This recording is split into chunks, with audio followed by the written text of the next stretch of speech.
Welcome to episode 4 in our series following the history of Košice in Slovakia within Workers' and Resources Soviet Republic and discussing urban planning issues within the development of the region through into the Soviet era. My name is Mark from Canny Gaming, and in episode 4 we are in 1910 again, following up from episode 3 where we introduced the story of Istvan Kovac and his family. And we built this village and we supposedly followed those rules that are covered there. I want to cover several of these today before I come back to the story of Istvan Kovac. I recommend that you go back to episode 3 if you haven't seen it yet and hear the first part of the story. It's only a short story. I don't have the imagination to write something very complex, but it was just to give us the background in the game to build a farmyard and a farmhouse where the Kovac family live. We built an old part of the village using some Central European stone or brick built houses that are very close to each other, that have perhaps been there already 100 years or more before 1910. And we built a churchyard, a church with a cemetery and a little village square. Then we built a clinic, a community centre, a school, a pub, a shop, a coal merchant which provides heating in the village, and we built a small kindergarten. Our rules don't actually require us to have kindergartens, and I think it's inappropriate to have kindergartens that cover all of the parents in the village in 1910. So a number of them have to stay at home and take care of their children, but that's okay for now. We now have a small functional village that could be playable within the game, with most of the systems set up, but not everything, and there's a couple of things that we've missed and that we need to add, and a couple of things to put right. The first thing is that I want to correct one thing from episode 3. For the shop, I finished by saying that I'm not going to supply electronics. It's 1910. I didn't believe that people even had radios in their homes in those days, never mind TVs and computers. What happens is when you give people a certain amount of electronics, eventually they get a radio. So let me just show you here. You've got somebody living in this property, for instance, and it tells you that they've got 0.3 tons of electronics. So they've already managed to get their hands on some electronics. I think the game might randomize what they start off with. I said that we wouldn't have electronics and that you didn't need to sell them in the shop. You could simply force the stock of them to be zero by limiting the amount of storage allowed here and not purchasing any of them from the customs house. I said it doesn't make any difference to people. Let me just see if I can say house. So some workers are complaining about things like food. It's literally in the first days of the Republic. People have just moved in, so it could have been that they moved into these houses just before the shop was built, and we're still seeing the effect of those first few days. In any case, somewhere here in the village, we should find a message from a citizen saying they don't have electronics. And I said you could pretty much ignore that. You should not feel required to sell them electronics. Now, someone pointed out in the comments, and I really appreciate people making comments on the videos, that this was not entirely correct, and they were completely right to say that. Here, when you hover over the happiness, you see all of the things that are affecting the citizens. And one of them in the list, in the second half of the drop down, is that they are unable to get electronics, and it's affecting them 2.6%. And it says 7x. If I understand that correctly, that is telling us that 7 people out of a population of 405 tried to buy electronics in the last couple of days and weren't able to do so. And that caused happiness to drop nearly 3% overall. So there is an effect, but it is small. Whatever it is, 3 people didn't get to hospital, 4 people didn't get sport, etc. You know it is just part of the game that you can't please all of the people all of the time. With electronics, if you run this for weeks and months, you do not slowly get more and more people saying, I didn't get electronics, and the overall happiness dropping because of it. It's almost as if within a couple of days, those 7 people will just forget about the fact that they hadn't got electronics. They do not need electronics every single day. Unlike food, which they need every day, and meat, which they need every few days. So here we've got an actual smaller percentage because some people are starving, causing a 1.8% lowering of happiness. But the difference is there's 138 people which said that they did not get food in the last day or two. That's literally because they moved into those houses before I built the shop. Or if you remember, I built the wrong asset. I built a canteen and then demolished it and built a village shop. In the meantime, that meant over 100 people had tried to buy food and didn't get it. If that continues for any length of time, it will have a significant happiness effect. It also starts affecting their health. Lack of electronics doesn't cause any health issue, and it doesn't appear to cause a loyalty penalty, though the mechanics of how loyalty is calculated in the game are largely hidden from us. While none of them are going to get electronics, at any point in time the overall number of workers affected is only quite small, and I'm sure it is temporary and does not keep growing. But we definitely need to continue to test it and make sure that everything is okay. The game supposes that everyone will have some electronics on a regular basis, and eventually some of them will have enough for a radio and some have a television. So clearly at some point they get a happiness or a loyalty boost from these, I think. The game is trying to simulate growing consumerism that occurred from 1950 onwards. But it could simply be the case that even having a radio is irrelevant if you then don't properly take advantage of that with a radio station. It could be the radio station that then has the loyalty, culture, etc. boost depending on the settings you choose in the radio station. If you've got more experience of this with testing the use of radio, let me know in the comments. We certainly need to think about how this will work in the 1930s onwards. So I still mainly stand by what I said. Not having radio or TV doesn't seem to cause citizens to run away from the Republic, but it's more nuanced than I said. I basically said there's no effect of not selling them electronics when there is. It's just that I hope it is small and not growing. I think it is right to point this out because we need to keep this under review and ensure that this does not get worse. It would be disappointing from a role player point of view if we have to sell people electronics in 1910. But if the game requires it, then I will change that in the shop. There's a couple of minor things wrong about the village and I've got to put them right. The first thing is, it's not something that's wrong really, but you saw me struggling with this churchyard and the cemetery. And one of the things that I mentioned was about the footpath up the middle of the cemetery. It's lying on top of the vanilla footpath. So as you can see, there's people going into the church. So they are walking up the vanilla footpath and it doesn't affect them that there's another footpath for the cemetery lying on top of it. So it's a visual thing mainly for us rather than the functionality in the game. But I mentioned the fact that the cemetery mod I used can have its own footpath connections because it is an asset that is set up to be an attraction that tourists could go to and the people in your village could visit and get from it some culture. I didn't want to use that functionality. I think it's a bit inappropriate. I was just happy to use the cemetery like it was a ploppable asset, but I commented in the video there's a risk that this could burn down because I haven't got footpaths connected to it, so fire engines cannot reach it. When I was editing the video before I put it out, I heard myself say this and then thought, well Mark, why don't you just mod that risk away? There's the cemetery and you see the first thing it says, missing staff, because it thinks it's a tourist attraction like a hotel or something, that it thinks it should actually have staff working in the cemetery, which is a bit crazy to justify. And of course then there's no visitors because they can't actually get to it anyway. And that's fine, I don't want them to visit and I definitely don't want people working here. And it's then got an expected rating for tourists and a price level. There's the rural cemetery asset on the menu. And what I did was I made a copy of it for myself and I changed it. So you see, when you hover over it, there is the original and it tells you in the pop-up it needs 2 workers, gives up to 40 visitors, traction scores 3 and how much it costs to build. But when you hover over my asset, there's no cost. It's a fully ploppable asset. It has no visitors, no staff, no attraction to tourists, and more importantly, it cannot burn down and doesn't need maintenance. So this asset is now literally just a copy of the gravestones only, and therefore I was even able to remove the footpath down the middle. So let me just place it exactly where the original gravestones were, just so I know that's basically within the bounds of the fences, and then I will demolish the existing one. Those few gravestones that we demolished created an awful lot of rubble.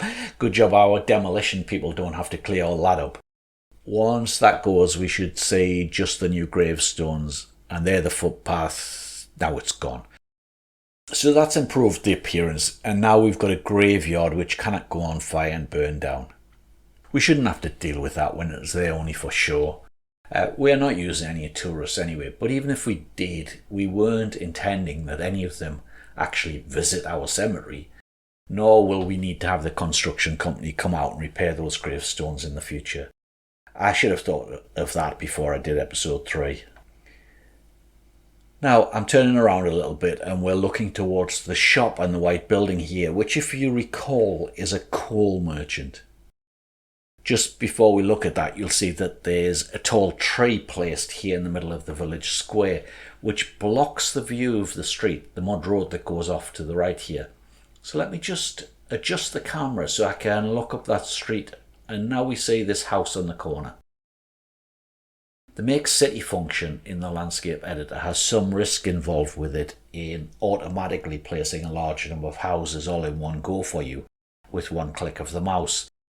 The game has properly positioned this house from the street on the left, putting it far enough back that it can fit in the footpath joining to the mud road in front of it. But it has not properly positioned it in terms of the other road. It's fairly marginal and you could probably accept that and move on, but I want to correct that. Plus, there's another house here. What's happened is the game has correctly positioned it to this mud road. It's not at a corner, so it's easier for the game to position it, and from this angle it actually looks fine. It looks like it's positioned it with its back up against the coal merchant until you come around and look from this angle. And the game hasn't appreciated there's this other asset on the map already. The functionality really assumes that you're adding a load of houses on an empty map. So it has clipped through it. Again, not horrendously so that you would immediately say that it has to be removed. Let me move the people into new houses and then demolish these. Now, before I address what I'm going to do there, you now see something on the side of the coal merchant. And let me show you there's words also on the front above the door. But you would be forgiven to think, well, I can't read what those words are. They are not real words. But you can actually read them as long as you can read backwards. So what they say, I think, is Werner Grutager. Gluthager. And then below that it says Kohl and briquettes in German. We do have a word of briquette in English, not used very often. The word refers to brick-shaped pieces of coal or wood, or sometimes peat or charcoal. But you can still buy briquettes for use on a barbecue, for instance. Anyway, we have a German name and 2 German words to tell you that this is a coal merchant. So actually this is a very, very nice touch. I really like this asset, by the way. The issue is these are fairly old assets. They've been around for a couple of years, and there was a time when we couldn't mirror an asset with a T key. So the asset creator hasn't considered that having words which can only be read left to right won't work with mirroring. Anyway, let's fix the houses first. Using landscape editor mode because I again want to place some of the vanilla assets which are residential houses that have their own heating. They are here in the Civ menu, which I think means civic buildings. I'm not going to allow the Make City function to try to place something in this small space. I will manually do it this time. And most of the village, this part of the village anyway, I've given each of the houses their own plot of land where they've got a bit of gardens and the houses are not joining up to each other. But I think here we can fit in what you can get in many old villages, these little rows of cottages. Now, to fix the coal merchant. We could just change the texture file that the modder has created and which the game uses to draw the roof tiles, doors, windows, etc. on top of the 3D model. The words are in that file and it is easily enough changed with an appropriate graphics program. But the correct thing to do is to leave the original texture file alone and to create new skins. And that's what I did. So now the asset has the skins button on it. Then clicking that changes the texture to one where I took the text off. And also that now has a more blue effect on the walls. It doesn't look great on the front. I think on the side it looks okay. I think it's because the sun is directly facing the front. So it's quite a shiny effect. And the blue tinge looks a bit odd maybe. It probably needs a little bit more work to get it to look better. But this next skin is the original colours of the asset in the first place, but with the text removed. So that's what we can use when it is mirrored. But I got thinking about this village and its history, and I decided that, yes, in 1910, coal is a thing in the Republic as a whole, but there is no coal mine close to here, either on the map within the game or in real life. By 1910, of course, there would have been railways and trains could bring coal to Košice. But we're not in Košice, we're a couple of kilometres outside of it. So what would people have done before there was a plentiful supply of coal being brought to the city, and before it was being brought onwards by horse and cart to this village? Well, obviously they would have relied on firewood, and there's plentiful supply of wood around the village. So once I got started, I decided, yeah, we're not going to have a coal dealer, and we're going to go back on ourselves and demolish that. Here on the heating menu, that is the original mod from the asset creator, and I then created a copy of the coal merchant and made some adjustments to it. The game has a different icon to show assets which you download from the workshop and those you created yourself. And I've also distinguished my version of the coal merchant by putting a little coal icon on the preview image. Then there's a further copy that I named a firewood merchant and put a wood icon on the preview. That has exactly the same functionality for heating. Okay, so I'll just build one of those in the same place, and you'll see that by default it's still got the name on it as the original. I want to, of course, give the original creator the recognition for creating this wonderful asset and to show that this is still his model and texture. But of course, I've provided the skins to work on this one too. So this one with the blue effect is available, and there is a one with the original colours without the words. And there's also this light red or pink coloured one. On the front, because of the direct sunlight, it still looks like it's a white colour, though you can see the doors and window frames now have a red wood. But you clearly see down the side here that it has the pink colour. And I'm going to use the pink colour for a heating asset. I quite like that. So what you see now is that this is a heating plant which still produces 12 gigajoules of heat, the same as the coal merchant, but it consumes wood rather than coal. Now, I give this some thought, and I wondered whether we should use boards rather than wood on the basis that there would be some sort of processing of wood. You don't just put a whole tray on a fire in somebody's house. But in 1910, the processing is probably quite crude. You basically chop up a tray into smaller pieces, but you don't even necessarily need to sell it chopped up into very small pieces of wood. You could sell logs that are substantial pieces of wood that then each family chops them up into pieces of firewood to burn on their fires. And you use an axe to chop the wood. It doesn't require a sawmill. That's the idea of the firewood merchant, of what he's selling now. In real life, the heating then would take place within the individual houses. They would get the logs and they would burn them in a fire within their house. But the game can't simulate that. The game simulates instead that this building sends out the heating to them in the form of distributing hot water. But there's no pipes when the buildings are close to the heating asset, and these mods deliberately don't have any pipe connections that you can send heating out to a heating pump or heating exchanger. So I think the roleplay works fairly well. Instead of the firewood merchant sending the logs out to them, he burns the logs.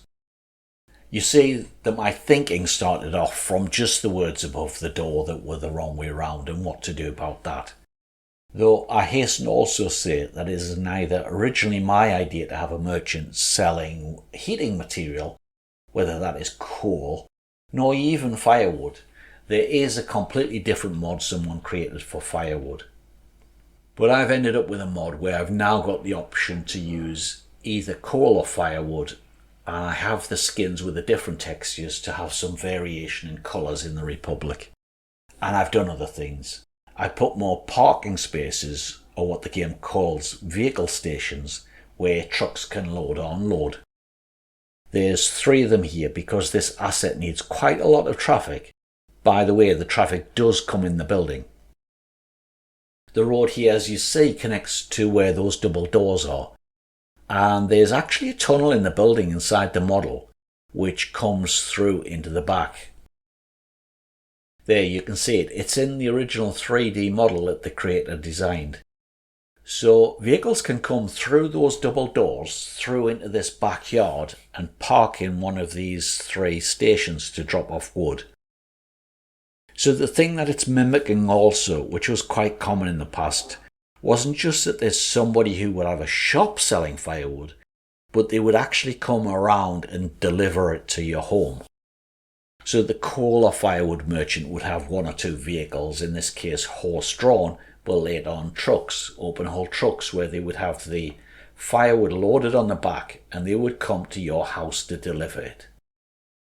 This would absolutely happen with coal. Very few people would ever go to a shop and buy a bag of coal. With the weight of a bag of coal, there's no way you could carry it home or take it on a bus. And even most modern family cars would struggle with a big bag of coal in the back because of the weight of it. So the coal merchants would come to your home and drop off the coal or the firewood in the quantities that you needed it. And that's probably still the normal thing for people who use this form of heating in their homes. So we ought to have plenty of traffic coming in and out of here to simulate that sort of effect. Though of course the traffic is actually bringing the coal or firewood into the village and then burning it within this building rather than distributing it around the homes in the village. Anyway, I needed to balance the new firewood merchant. So the first thing is I give the building more wood storage than it had for coal. It can store 60 tons of wood rather than 40 tons of coal. And let me just manually purchase this, and I now show the resources display within the asset. I like that feature, it helps bring the buildings to life. That may not have been around originally when the coal merchant was created, but the developer allows you to do that with some fairly simple commands.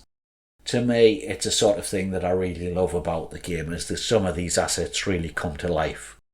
That there can be activity of people and vehicles coming in and out. Of course, there's workers here. People come here to work. It's currently 2nd of April. Seasons are enabled, and it's 17 degrees centigrade here at the very end of the winter period. We should get workers turning up here. It takes them a little while before they realise there's a new place to work. The workers are now going to produce some heating. So what's going to happen is smoke from the chimney. It produces some pollution. So instead of individual houses producing pollution, it gets produced here by the merchant and should spread out across much of the village of this size. And because there are no pipes, you cannot avoid this. You cannot put the coal or firewood merchant away from the village. I kept the total number of gigajoules of heat and the number of workers the same in both of my versions, the same as the original. It's not many workers, and you might say, well, it's such a cheap mod. How can you have a heating plant that only has 4 people?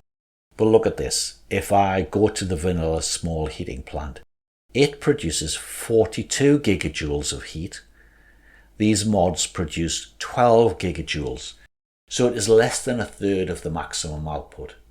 So in fact, per person, you are getting far, far less heating out of the workers in 1910 than the modern heating plant. I also made it so that not only has the amount of storage gone up from 40 tons of coal to 60 tons of wood, but it actually forces you to burn more wood to get the same amount of heating than from coal. And both are more than a vanilla heating plant. And that's real life. Wood does not burn as efficiently as coal. Otherwise, we'd still be burning trees in central heating boilers and things like that. It just does not have the amount of energy within it that the coal has or oil or natural gas has. So you need to burn more wood. Therefore, it's going to need far more deliveries of wood, so that is going to be a challenge.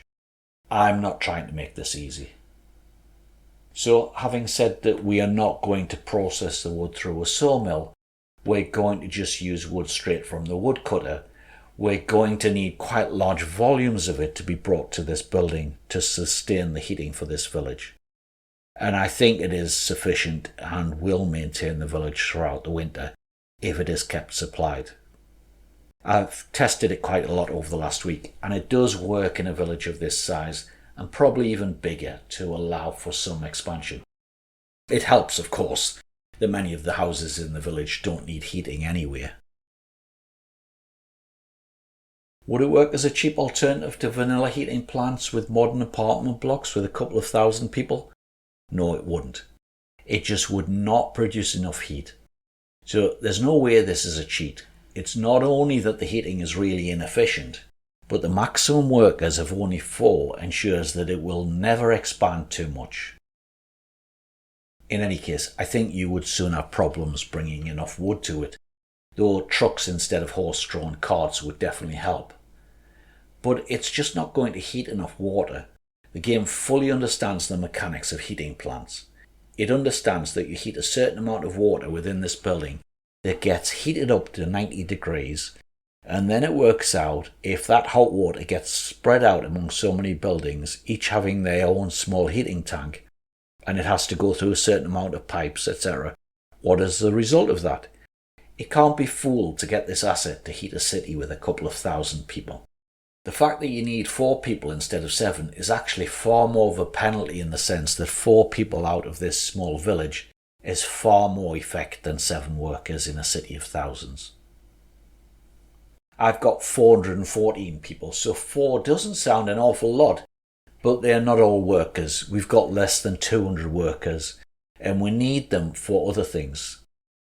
Still, we've got a reasonable workforce at the minute, and many people are just finding work in the fields, so I don't think it's a problem that we would need 4 people per shift working here during the winter.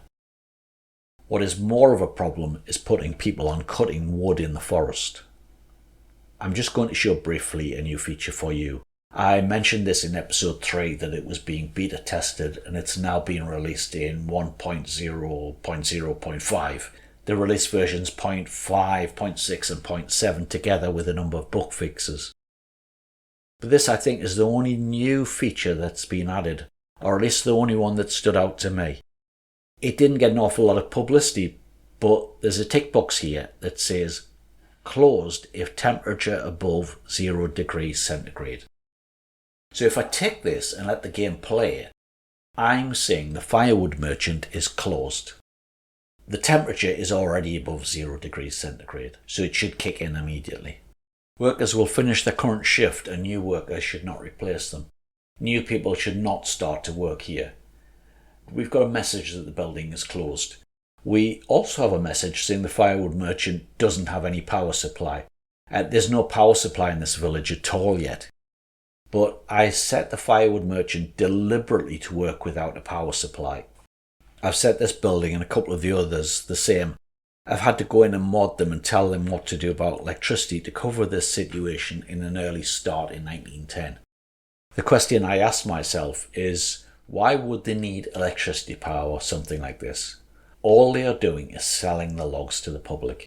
Even if you take it that they're burning the logs, they just burn them in a fire. They don't need electricity to do that. So I think that's a fair situation for 1910. Remember, the asset is acting in the game like a heating plant, but it is not pumping hot water anywhere. There are no pipes involved here. Everyone stop working now, and what will happen is nobody will work in this place now until about late September or early October. Maybe even into November before the temperature drops below 0 degrees centigrade. I don't like that, and I've mentioned that to the developers. In fact, I've also done a bug report about this message because it's saying the building is closed due to the bad weather, but it's not closed due to the bad weather. It's actually closed because of good weather. because the weather is warm enough that we don't need the heating plant to be running. The building is closed, so what this means is nobody will work here during the summer and nobody will burn wood or coal during that time. They won't operate at all in the summer, and that will save you some resources. But particularly the manpower, as in the past, workers would still turn up for work at a heating plant during the summer months. And the nice thing about it is they will automatically come back to work when the temperature gets cold. Now, I think 0 degrees centigrade is too cold. People start to complain about their residence getting cold when they get to only about 14 or 15 degrees centigrade. Let me just show you a house that's got a temperature on it. The self-heating village houses don't, but this one does where the doctors live. So that house is currently at about 14 or 15, and there's a message the temperature in the building is too low. Right, so we're just about on the margin where we're taking a risk here of not providing any heating. Because the temperature on some days can still be less than 20 degrees centigrade in early April. As we go through April, the average temperature will get warmer and warmer, and into May you will normally get the average temperature about 20 degrees. But certain cold days will still happen, and people complain about it. I think you take a risk by setting this to 0 degrees centigrade, and I wouldn't. But that number, like many other parts of the game, you can just click on it and you can change it. So you can set this to say, I only want to stop working if the temperature is above 20 degrees centigrade. We'll start working again because the temperature is still currently below 20 degrees. And people start to turn up for work again.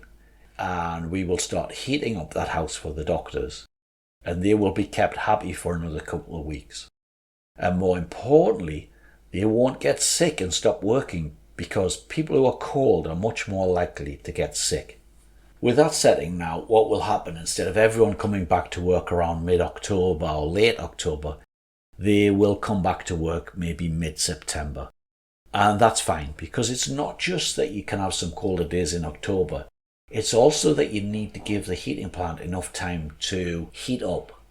You see, the building actually says the temperature of the water in this tank is slowly rising. That's the other reason those people were complaining. Because there's no instant on and off with heating. It never had enough time so far since I built it to get up to full temperature yet. It takes a couple of weeks to get from 0 all the way up to maximum. Don't do yourself short by keeping your heating plants closed too long. That's a new feature that works for all heating systems and works well with our new firewood merchant. He's selling firewood to the public and he's providing heating in the village to all of the buildings that don't have self-heating. That's going to allow us to turn seasons on now, so we have heating enabled when I thought it might not be possible to do that in an early village start like this. I've had to turn on electricity because heating options are only available in the game when you are supplying electricity to buildings. Just to illustrate what I was going to talk about. I'm going to turn that back off because what you've got is here all these buildings complaining they have no power supply. So another big question is, what do we do in 1910 about power in Kazinchad? I'm going to have to come back and explain that in another episode. There's not enough time today for that. I will quickly finish off this episode to talk about fires because we've allowed the game to run on a few more days without any fire coverage. I say in the rules that we can use a fireplace. It's a mod which is literally just a parking space where you could put a fire engine. When I say fire engine, I mean a horse and cart with a big barrel of water on the back with some basic firefighting equipment. The first motorised fire engines were only developed in 1905, and so by 1910 most cities outside of America still didn't have these. Until modern times, it would be normal in a village situation like this is that all that would have happened in a fire is the villagers would have all rallied round and got their buckets out and formed a chain of people carrying water from the local well or river to try to put the fire out. There would be no fire brigade or fire department as such, and probably not even a fire engine, but that was changing. So I think it's reasonable at this stage to just have within the village a place where there is a vehicle that can be used in a fire. The game requires it anyway, It isn't enough just to have people with buckets. The game requires that there be an actual vehicle, and it has to park somewhere that the game recognises as a fire station. There's many small fire stations in the workshop, but I think a recognisable fire station that can hold multiple fire engines is only appropriate at this time period for cities and towns. So what I'm going to use is this brick barn fire. He's given us this nice little barn, really no bigger than a decent sized garage for a car, and it fits really nicely just in that corner. It can go flush up against both the row houses and the firewood merchant. Let's build that, and now we've got somewhere where we can get a fire truck. We need a workshop item, of course, to cover 1910, and we've got these Fire Brigade Wagons. Two varieties, one with a single horse or the two horses. The 2-horse wagon has a faster speed on the road, 22 kilometers per hour instead of 16, but it doesn't actually have a higher speed putting out the fires when it gets there. So I'm going to take the single horse one. So we've now got a building to store it in, and the game then says, okay, I've got a fire truck, so now I can have 8 firefighters working here in this tiny barn. I don't think that this game actually needs the number of firefighters that I often see. I've seen fire stations with 30 or 40 firefighters working there per shift. And bear in mind that you basically need to have 3 or 4 times the number of workers in the city that you allocate because of the shift system. But you can't put it to 0. I think the fire truck will not leave the building without some firefighters, but I think 2 firefighters is fine. Basically what we're saying is, at this time period, I'm not even sure there would be any professional permanent firefighters based in this village. I think there would be part-time firefighters that have other jobs, and they would come running from their other jobs in the shop or in the farm, wherever they're coming from, to get in this fire truck if they're required. So instead of simulating 6 or 7 part-time guys who do the work, I've made it 2 full-time ones. So let the game play it, and we should get some people working in the fire station. And actually, of course, in the game there's no such thing as professional anything. Not a professional doctor, because you can go to work in the hospital one day, the next day you can go to work in the school, and the next day you can go to work as a police officer. There's no such thing as people working in a particular job all their lives.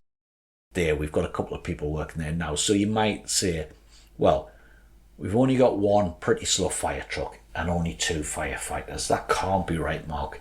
You can't make this work. Let me just go into the Action with Objects menu that we can use for testing. Select this house and you see it's fairly far away. It's one of the furthest buildings from the centre of the village, and most of the roads are still mud. Let me start a fire. So we immediately got the notification there's a fire, and there's the fire engine. There should be a couple of people in there. 2 people were working in the fire station. So the fire is blazing away in that house, and they're coming on a quite slow 1-horse vehicle on a mud road.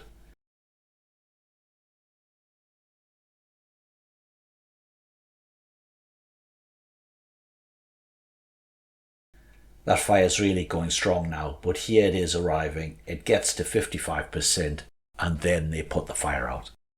And there's only 2 firefighters, and they're coping fine with this.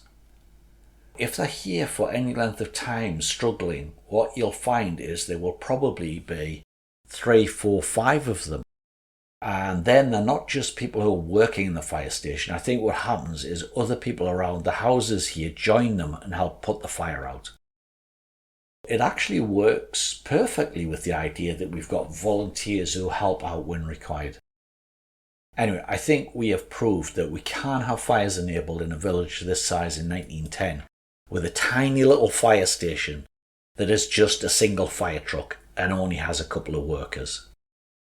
So that's another major system in the game that we've covered about how to deal with things in 1910. I will have some proper fire stations with higher manning levels in the city, but this village is far too far away for even modern fire engines to get here. So it does need something local even when we get to the 1960s. I've had to give quite a lot of thought to how those systems will work and how to deal with things like heating, electricity, fire and waste in 1910 in a small village like this.